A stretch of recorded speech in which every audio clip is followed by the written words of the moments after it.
오늘 우리는요, 출애굽기 33장을 마무리하겠습니다. 오늘 이 마지막 부분은요, 하나님의 영광이라고 하는 놀랍고도 두려운 주제를 한번 함께 나누려고 합니다. 우리는 앞에서 하나님의 영광 앞에 선 한 사람, 모세의 간청과 하나님의 응답을 계속 살펴보고 있습니다. 주님께서 이름으로 아시는 자, 즉 하나님과 친밀한 관계 가운데는 모세가 18절에 보시면 이렇게 간청했죠. 간청하건대 주의 영광을 내게 보여주소서, 이렇게 주님 앞에 간청했습니다. 이 요청은 단순한 호기심이 아닙니다. 하나님을 더 알고자 하고 하나님과의 교제를 더 깊이 누리고자 하는 영적 갈망입니다. 그러자 하나님 말씀하십니다. 20절 말씀 볼까요? 20절 말씀. 또 그분께서 이르시되 나를 보고서는 살 자가 아무도 없으므로 네가 내 얼굴을 볼 수 없느니라 하시니라. 우리는 이 말씀을 통해서 죄악된 인간과 거룩하신 하나님, 그 사이에 본질적인 커다란 간극을 엿보게 됩니다. 그리고 이어지는 구절에서 하나님께서는 이제 모세를 위한 자리를 마련하시고 특별한 방식으로 그 요청에 응답하십니다. 오늘 이 말씀을 통해서요, 우리는 다음과 같은 질문들의 어떤 답을 찾게 됩니다. 왜 인간은 하나님 얼굴을 볼 수 없는가? 그리고 하나님께서는 왜 자신의 옆에, 사이드죠, 자신의 옆에 한 곳을 마련하셨는가? 그리고 그 반석은 누구이며 그 틈에 어떤 숨겼다는 말씀의 의미가 무엇인지, 그리고 하나님께서 지나가실 때 모세가 본 하나님의 뒷부분, 이 백파트라고 되어 있습니다. 굉장히 많은 의미가 있거든요. 이 뒷부분이 무엇인가 한번 정리해 보겠습니다. 이 질문들 속에서 이 내용이 단지 과거의 한 사건만이 아니라 오늘 우리에게 주시는 영적인 교훈과 복음의 신비가 담겨 있습니다.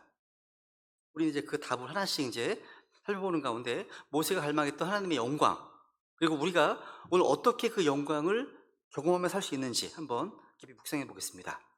이제 다시 20절부터 보겠습니다. 20절에서는 이제 하나님의 영광을 본다는 것의 본질 한계에 대한 말씀을 하고 계신데요. 다시 한번 읽어볼까요? 20절 말씀. 또 그분께서 이르시되 나를 보고서는 살 자가 아무도 없으므로 내가 내 얼굴을 볼 수 없느니라 하시니라. 우리는 이 말씀을 통해서 오늘날 많은 어떤 은사주의자들이 하나님 봤다, 주님 봤다, 이런 간증은 다 거짓임을 알 수 있습니다. 아니면 거짓말일 수 있겠죠. 그죠? 봤다면 거짓말, 하나님이 아닌 걸 본 거예요. 둘 중 하나예요. 하나님을 보고서는 살 자가 아무도 없다 하시기 때문입니다. 그죠? 여기서 우리는 반드시 기억해야 될 중요한 진리를 마주하게 됩니다. 하나님의 영광, 곧 그분의 본질로서의 얼굴을 보는 것은요, 우리 죄악된 인간에게는 감당할 수 없는 일이구나, 그걸 배우게 됩니다. 성경 이 사실을 일관되게 증언하고 있거든요. 디모데전서 6장 이제 15절 16절 볼까요? 그분께서 자신의 때 그 나타나심을 보이실 터인데 그분은 찬송받으실 유일한 권능자이시요 왕들의 왕이시며 주들의 주시니라. 오직 그분께만 죽지 아니함이 있고 그분은 아무도 접근할 수 없는 빛에 거하시며 아무도 그분을 보지 못하였고 또 볼 수도 없나니 그분께 존귀와 영존하는 권능이 있기를 원하노라. 아멘. 아멘. 이 말씀은요, 우리 주 예수 그리스도께서 누구신지 아주 심플하지만 분명하게 보여주는 말씀입니다. 우리 주님께서는요, 찬송받으실 유일한 권능자이십니다. 그분은 또 왕들의 왕이시고 주들의 주이십니다. 모든 권능은 다 하나님께 속한 것입니다. 주님의 것입니다. 세상에는 수많은 왕들이 있고 주라 불리는 많은 것들이 있지만 예수님께서는 왕들의 왕이시고 주들의 주이십니다. 그렇죠? 이것이 바로 그분의 이름입니다. 예수 그리스도께만, 그분께만 죽지 아니함이 있다. 그렇죠? 그분께만 죽지 아니함이 있습니다. 불사죠. 불멸이죠. 그죠? 또 예수님은 아무도 접근할 수 없는 빛에 거하십니다. 또 아무도 그분을 보지 못하였고 또 볼 수도 없나니 라고 증언하고 있습니다. 요한복음 1장 18절. 아무도 어느 때나 하나님을 보지 못하였으되 아버지 품속에 계신 독생자께서 그분을 밝히 드러내셨느니라. 아무도 어느 때나 하나님을 보지 못하였을 때라고 말씀하고 있죠. 그러니까 하나님의 얼굴을 본다는 것, 즉 하나님의 그 본체를 정면으로 마주한다는 것은요, 단지 눈이 멀거나 충격을 받는 수준이 아닙니다. 존재 자체가 소멸되는 겁니다. 죄가 있는 인간은 완전한 거룩하심 앞에서는 견딜 수 없기 때문이죠. 그러면 이제 출애굽기 33장을 이제 통독하신 분들은요, 이런 질문을 하시더라고요. 11절에 보시면, 주님 말씀하셨죠. 11절. 주께서는 마치 사람이 자기 친구와 이야기하듯 모세와 얼굴을 마주 대하여 말씀하셨으며 그는 다시 진영으로 돌아왔으나 그의 종 곧 눈의 아들 청년 여호수아는 성막에서 떠나지 않으니까. 여기 보시면 주께서는 사람이 마치 친구와 이야기하듯 모세와 얼굴을 마주 대하여 말씀하셨다라고 되어 있지 않느냐. 그죠? 맞습니다. 실제로 이렇게 기록되어 있어요. 그죠? 근데 이 구절은요, 직접적이고 인격적인 교제를 묘사하는 표현이지 하나님의 본체적인 얼굴을 물리적으로 보았다는 말이 아닙니다. 이걸 비유적으로 말씀드리면 이런 거예요. 시각 장애인도 누군가와 얼굴을 마주하고 대화할 수 있습니다. 근데 그 사람이 상대방의 얼굴을 본 것은 아니죠. 마찬가지로 모세가 하나님과 대면했다는 표현은요, 하나님과의 친밀한 교통과 대화, 즉 특별한 중보자로서의 관계를 의미하는 겁니다. 여러분, 성경 전체가 일관되게 뭘 말씀합니까? 그 누구도 하나님의 얼굴을 볼 수 없다 증언합니다. 하나님의 영광의 빛이 너무나 강렬하기 때문에 그 영광을 보게 되면요, 죄 있는 존재는 스스로 파괴돼 버립니다. 그럼 성경에서 하나님을 보았다는 성경 인물들은요, 성경에는요 하나님을 보았다는 인물들이 등장하죠. 야곱은 창세기 32장에 보시면요, 분해일에서 씨름한 자를 하나님이라고 부릅니다. 한번 읽어볼까요? 창세기 32장 30절.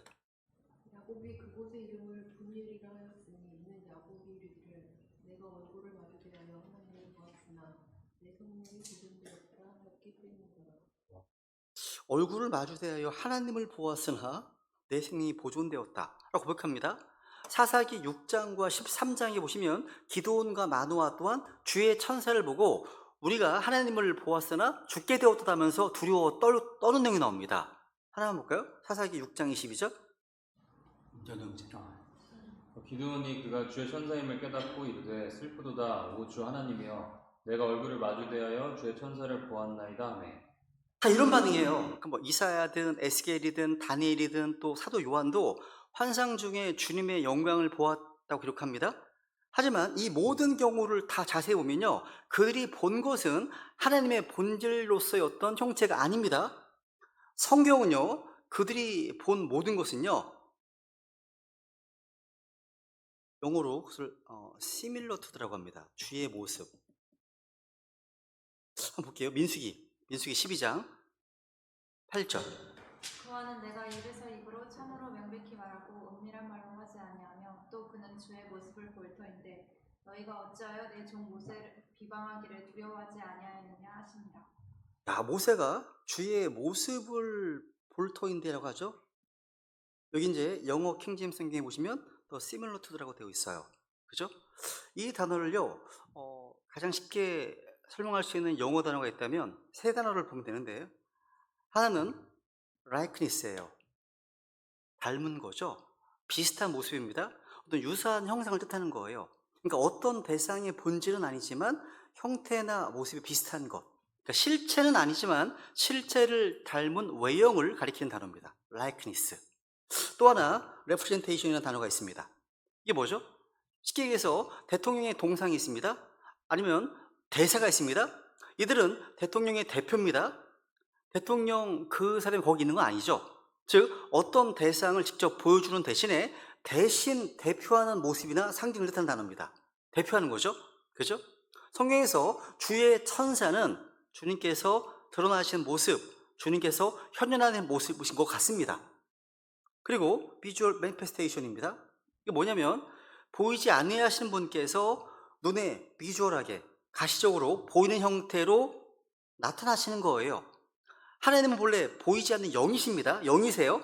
근데 때로는 구름 기둥으로, 때로는 불로, 때로는 주의 천사로, 때로는 남자의 모습, 남자의 형태로 아주 눈에 보이게 나타나셨죠. 이게 다 뭐예요? similar to라는 단어를 정의하는 단어입니다. 좀 훨씬 이해가 쉽지 않으세요? 그러니까 주의 모습이라는 표현은요, 주님의 본질이 아니라 하나님께서 나타내 보이기 원하시는 모습이나 어떤 형상으로 나타나실 걸로 말합니다. 이것이 주의 천사이든 환상이든 어떤 형상이든 하나님께서 선택하신 나타나시는 방식을 가리키는 단어인 거예요. 그래서 요한복음 4장에 보시면 하나님은 한 영이신이라고 되어 있죠. 우리 하나님께서는요, 물리적인 육체나 눈에 보이는 형체가 아니십니다. 모세가 요청한 주님의 영광은요, 그 자체로 존재 전체를 삼켜버릴 수 있는 본질적 거룩함입니다. 요약하면 하나님의 얼굴은 곧 그분의 본체로서의 영광, 거룩한 완전함, 그런 겁니다. 그리고 죄인된 인간은 그 얼굴을 직면할 수가 없습니다. 그래서 20절 말씀은요, 모세의 요청을 거절하신 것이 아니라 모세가 죽지 않도록 보호하신 겁니다. 그렇게 이해하시면 됩니다.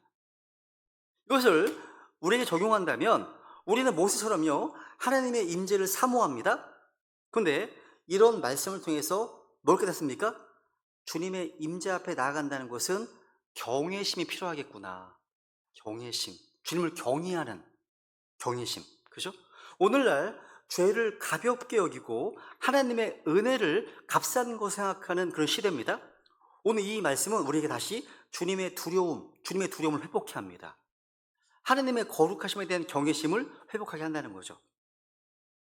동시에 이제 그 얼굴을 보지 못한다, 이 선언이 신약에 와서 어떻게 은혜 안에서 성취되었는가를 우리는 이제 다음 구절에서 이제 보게 됩니다. 21절 말씀인데요. 이것이 이제 하나님께서 예비하시는 곁의 자리, 반석의 의미인데요. 21절. 주께서 이르시되 보라 내 옆에 한 곳이 있으니 너는 반석 위에 설지니라. 주께서는요, 이 모세의 요청, 주인공 영광을 보여달라는 이 모세의 요청을 완전히 거절하지 않으십니다. 오히려 사랑으로 배려하시는 가운데 말씀하십니다. 자, 보라 내 옆에 한 곳이 있다. 너는 반석 위에 설지니라. 자, 이 짧은 한 구절은요, 단순히 어떤 지리적인 위치를 말하는 것이 아닙니다. 이 말씀 안에는 놀라운 복음의 그림자가 담겨 있습니다. 하나님께서는요, 모세에게 단지 스무라고 하지 않으셨습니다. 내 옆에 한 곳이 있다. 한 장소, a place, 어떤 장소, 한 장소가 있다고 말씀하십니다. 어디 옆에요? 내 옆에, 주님의 옆에. 와, 주님의 곁입니다. 주님의 임재가 있는 자리입니다. 주님께서는요, 우리가 거할 한 장소를 자신 안에 마련해 두셨습니다. 우리가 피할 피난처이고 은신처이고 안식을 얻는 곳이 있다는 거예요. 자, 보라 내 옆에 한 곳이 있으니. 이게 얼마나 놀라운 말씀입니까? 이것은요, 하나님의 초청입니다. 초청이에요. 여러분, 하나님의 옆자리는요, 아무나 갈 수 있는 자리가 아닙니다. 하나님께서는요, 아무에게나 내 옆에 있으라 말씀하지 않으십니다. 지금 하나님께서는 모세를 자신의 옆에, 자신의 곁에 가장 가까운 자리로 부르고 계십니다. 이건 복음이에요. 복음입니다. 하나님께서는요, 죄인에게 등을 돌리시는 분이 아니십니다. 오히려 반석 위에 설 자리를 준비하시고 그분의 옆으로 초청하십니다. 오늘 우리에게 말씀하십니다. 내 옆에 한 곳이 있다고, 너는 그리로 오라고 초청하십니다. 여기서는 모세를요, 내 옆에 한 곳이 있으니 이렇게 하심으로 지금 현재 기도하는 곳보다 더 가까운 곳으로 부르십니다. 거기는 무엇이 있습니까? 모세가 설 반석이 있네요. 너는 반석 위에 설지니라. 반석 위에 설지니라. 이 말씀 우리가 누구 위에 설 것인가 잘 보여줍니다. 하나님은 단지 한 곳이 있다고만 말씀하지 않으셨습니다. 너는 반석 위에 설지니라 명령하십니다.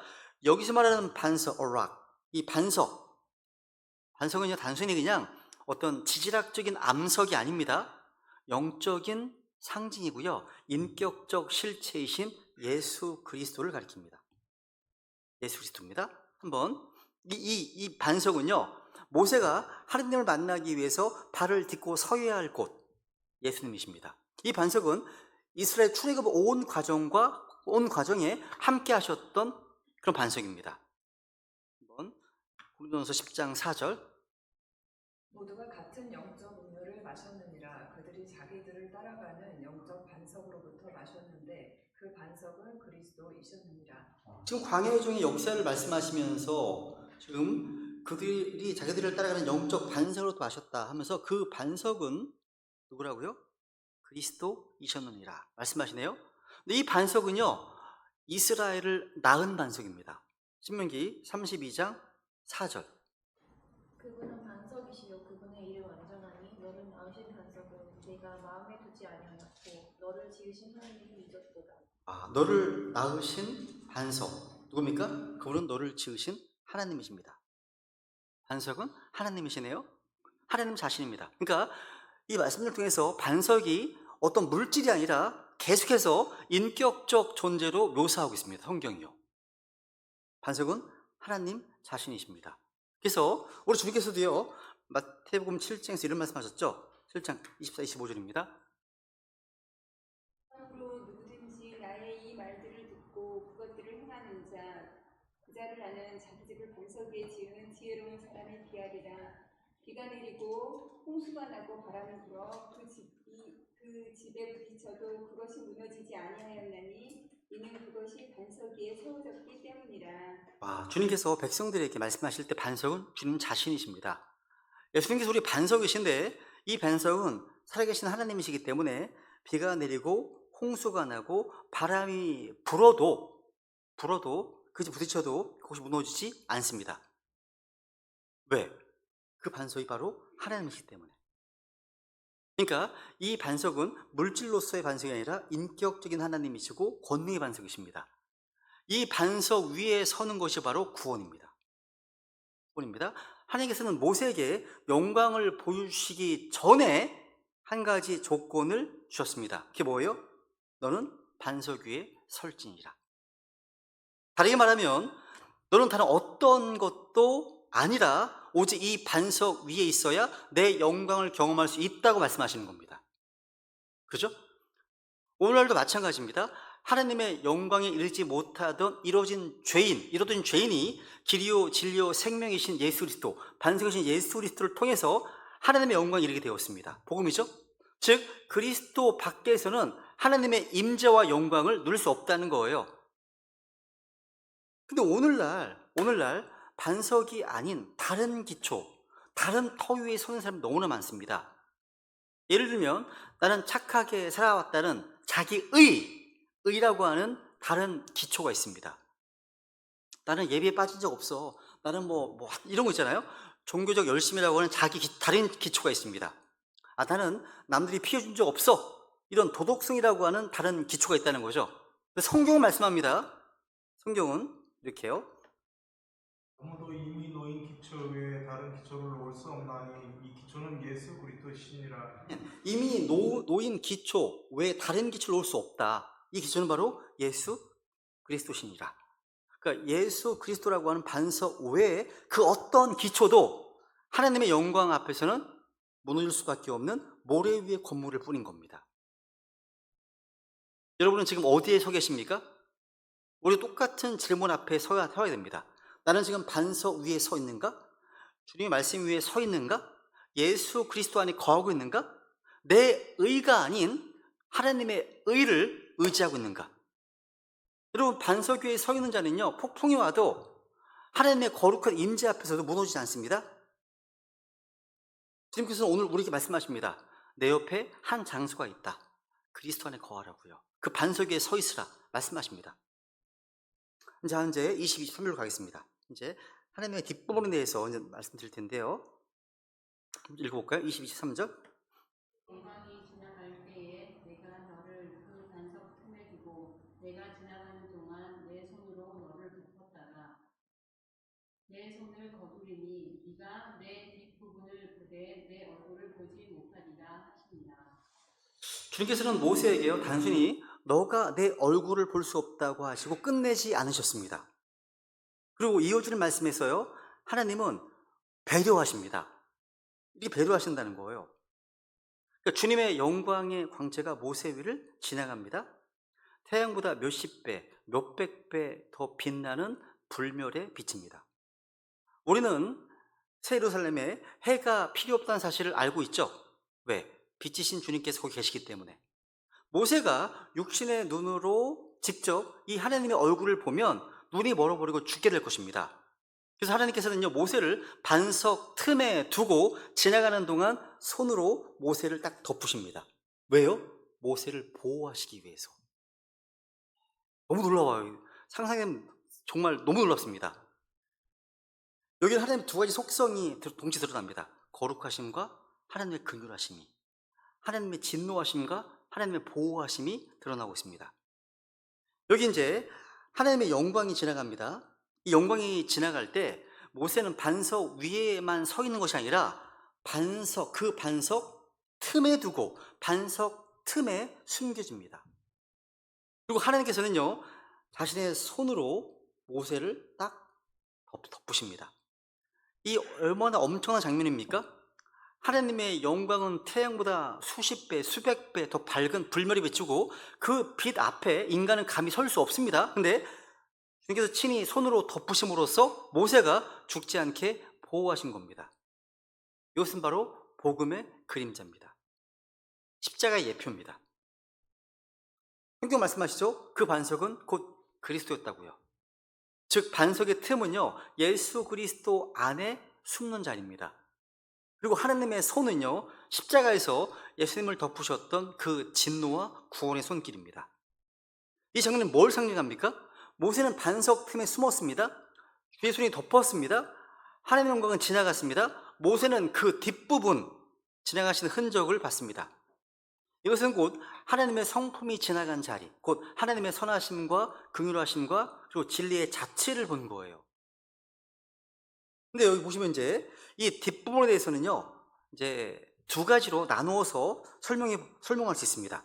먼저 여기서 말하는 뒷부분, 네가 내 뒷부분을 보되, 이 뒷부분은요, 하나님의 어떤 신체적 형상을 말하는 게 아닙니다. 하나님은 영이시기 때문에 몸이나 얼굴, 뒷모습이 없으십니다. 근데 네가 내 뒷부분은 보되, 이 말씀은요, 하나님께서 지나가신 후 남긴 성품과 선하심의 자취, 계시의 흔적을 의미합니다. 하나님께서는요, 자신의 본질은 가리실지라도요, 그분의 영광이 어떤 잔광이라고 하겠죠?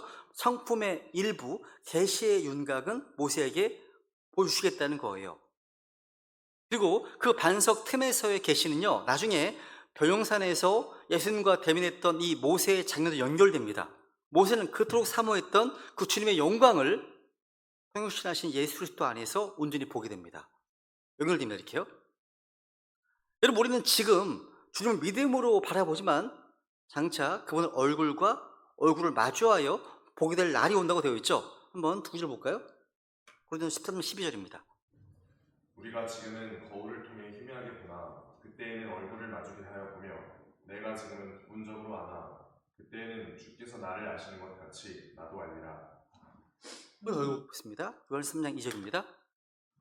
사랑하는 자들아, 이제 우리는 하나님의 아들들이니라. 우리가 앞으로 어떻게 될지는 아직 나타나지 아니하였으나 그분께서 나타나시면 우리가 그분과 같이 될 줄을 아노니 이는 우리가 그분께서 계신 그대로 볼 것이기 때문이라. 아멘. 그분께서 나타나시면이죠. 그죠? 무슨 얘기입니까?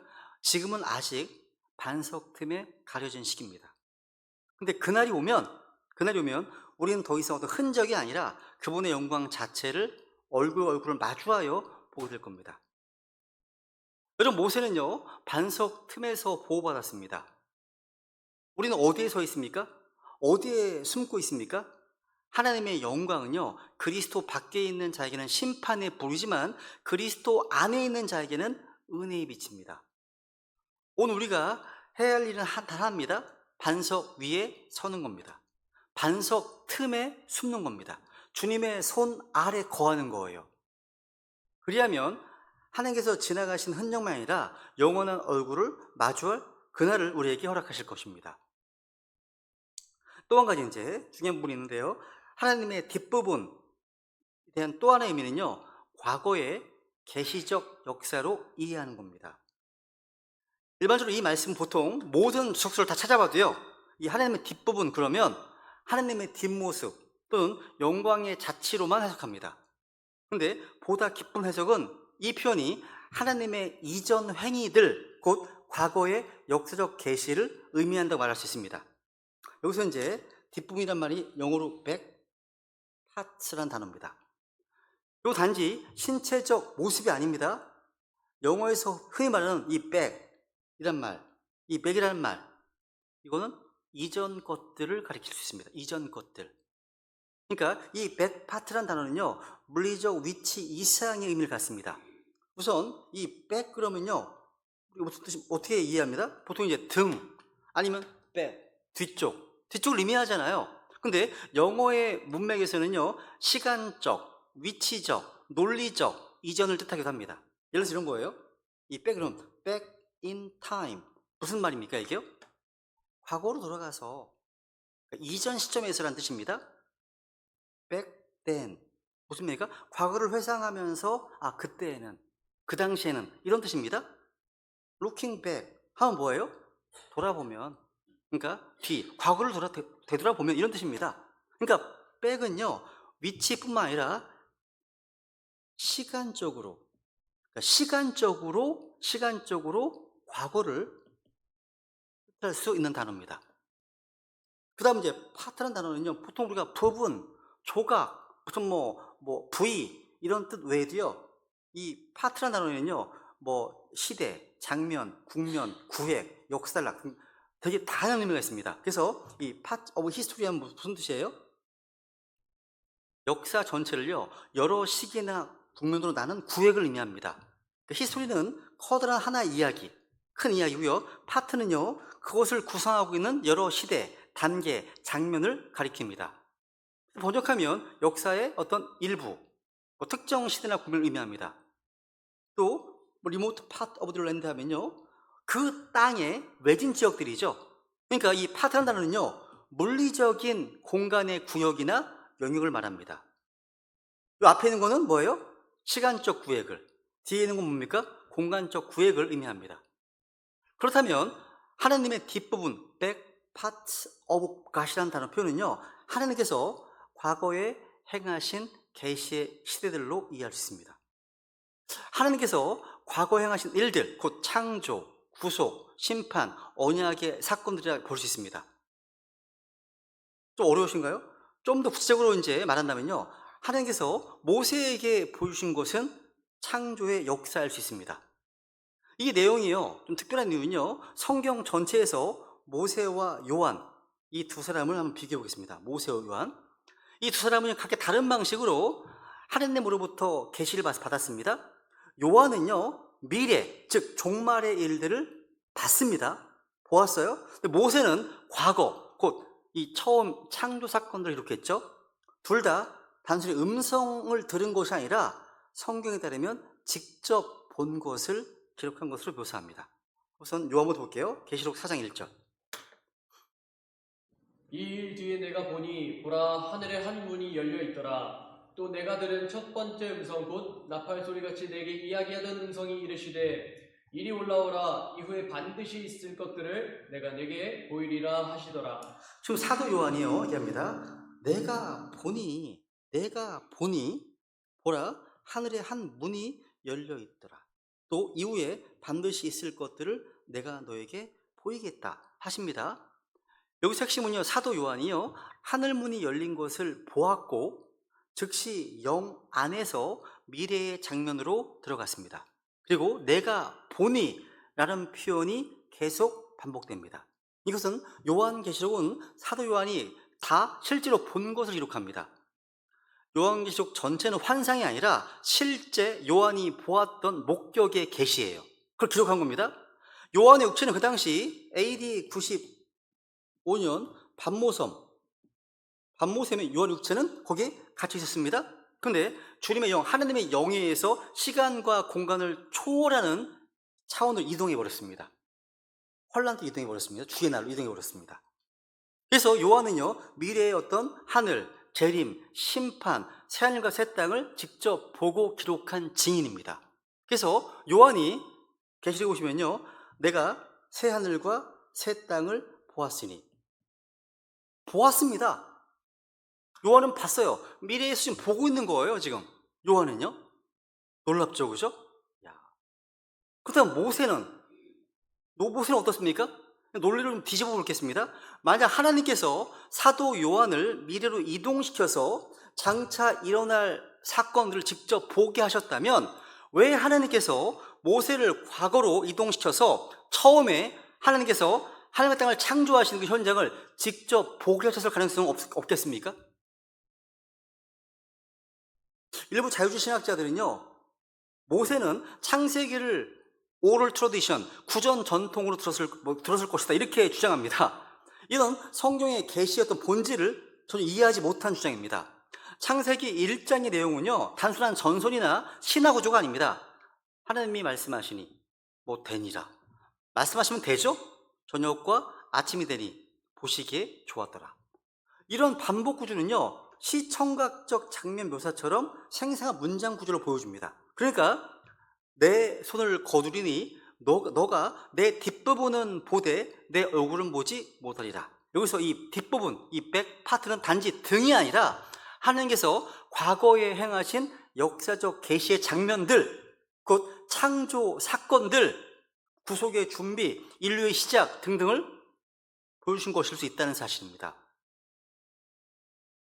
우리 하나님께서는요, 시간 속에 제한받는 분이 아니십니다. 시간을 창조하신 분이십니다. 따라서 하나님께서는요, 시간 밖에서 시간 속에 있는 자를 마음대로 시간 여행을 하실 수 있는 분이십니다. 그런 분이십니다. 왜 그렇습니까? 계시록 1장 8절.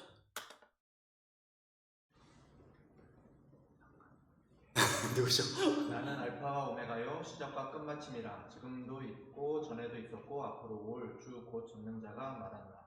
주님께서는 시작과 끝마침, 알파와 오메가십니다. 하나님은 시간 밖에 계신 분이세요. 그죠? 또 보세요. 베드로서 3장 8절. 그러나 사랑하는 자들아, 주께는 하루가 1000년 같고 1000년이 하루 같다는 이 한 가지 사실에 무지한 자가 되지 말라. 주님께서는 하루가 1000년 같답니다. 1000년이 하루 같다고 말씀하시네요. 그러니까 하나님께는요, 과거도 미래도 현재도 다 지금 현재로 볼 수 있는 영역에 계십니다. 항상 I am that I am, 항상 I am이신 분이십니다. 현재 다 보십니다. 그렇다면 당연히 주님께서는요, 자신이 보여주고자 하는 자에게 어떠한 시공간이든 계시할 수 있는 분이십니다. 그죠?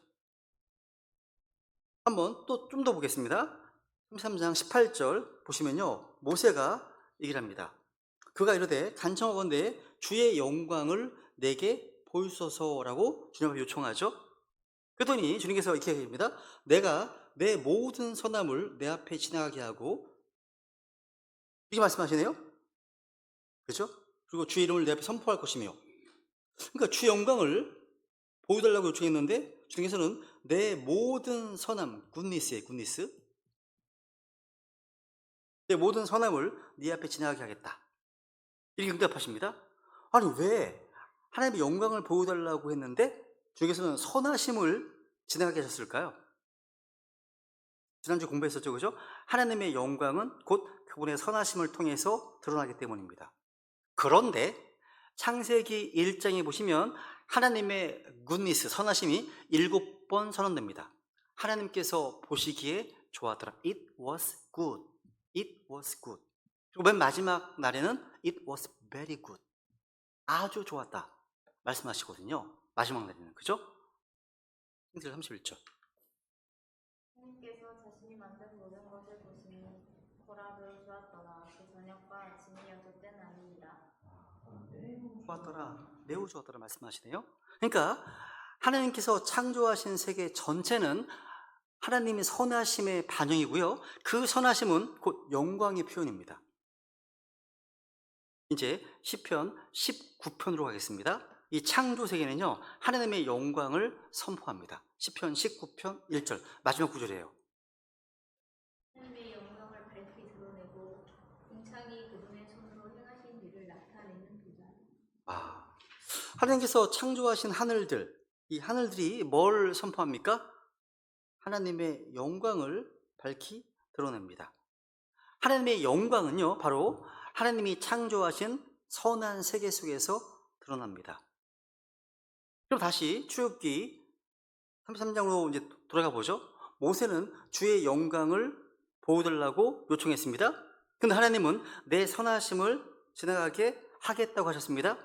그리고 다음에 내 뒷부분, my back parts, 뒷부분을 보게 하시리라 하셨습니다. 연결하면 이런 우리가 성립되죠? 모세가 내 영광을 보여주세요. 모세가 요청합니다. 하나님은 내 선하심을 지나가게 하겠다. 응답하셨습니다. 그리고 내 뒷부분을 보게 될 것이다. 계시의 방식입니다. 그렇다면 이 뒷부분이 무엇일까요? 하나님이 이미 창조하신 세계, 그 안에 담긴 선하심, 그리고 그것을 통해 드러나는 영광의 역사적 실체입니다. 그러니까 하나님께서는 모세에게 창조 세계를 보게 하실 뿐만 아니라 그리고 그 세계는 하나님의 선하심으로 지어진 세계이고요, 그 선하심을 통해서 하나님의 영광이 선포되기 때문입니다. 이 내용을 요약하면 모세는요, 하나님의 뒷부분을 보았습니다. 그것은 창조의 장면, 역사의 시작, 하나님의 처음 행위들이었을 수 있습니다. 그렇다면 요한은요, 모세가 하나님의 백 파트를 봤다면 요한은요, 하나님의 앞부분을 본 겁니다. 미래, 예언. 모세는요, 뒷부분을 본 거고요. 그죠? 이렇게 이해하면 되는 거예요. 그죠? 앞부분. 그것은 하나님이 계획하신 미래, 대환란, 천년왕국, 새하늘과 새 땅, 이런 하나님의 마지막 행위들이었다는 거죠. 우리는 어디에 서 있어야 됩니까? 그 사이, 하나님의 뒷부분과 앞부분 사이에 서 있어야 됩니다. 예수 그리스도라고 하는 반석 위에 서야 됩니다. 우리는요. 그 안에서 지나가신 영광도, 그리고 앞으로 다가올 영광도 믿음으로 마주할 수 있게 되는 겁니다. 그 사이에 있어서. 그죠? 이제 말씀 마무리하겠습니다. 오늘 우리는요, 모세의 간청하건대 주의 영광을 내게 보여주옵소서, 이 위대한 기도를 살펴봤습니다. 그리고 하나님께서는 그의 요청을 단호히 거절하셨지만 동시에 더 깊은 방식으로 응답하셨습니다.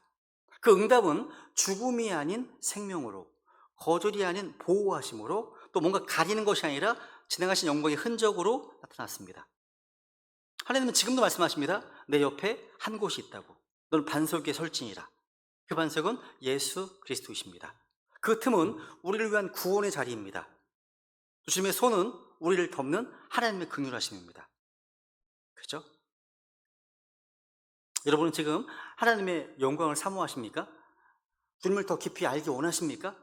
그렇다면 반석 위에 서십시오. 반석에 서야 됩니다. 그리고 그리스도 안에 숨으십시오. 그분의 손 아래 거하십시오. 그러면 하나님께서는요, 여러분을 보호하시고 또 보여주시고 하나님의 뒷부분, 하나님의 앞부분 보여주실 겁니다. 그리고 하나님께서 붙드시고 인도하실 겁니다. 그리고 이제 그날 우리가 마주보게 될 그 얼굴을 소망하게 됩니다. 믿음으로 반석 위에 굳게 서십시오. 우리 이 시간 주님, 모세처럼 주님의 영광을 사모합니다.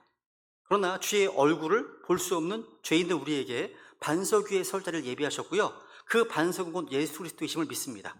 우리 베다니시들 모두가 다 이 반석 대신 예수 그리스도 안에 숨기시고 또 주의 손을 덮어주셔서 주영이 지나갈 때 주의 손하심을 맛보게 되길 원합니다. 지금은 희미하지만 그날에는 얼굴과 얼굴을 마주할 줄 믿고 믿음으로 반석 위에 설 수 있도록 주님께 이 시간 은혜를 구하겠습니다.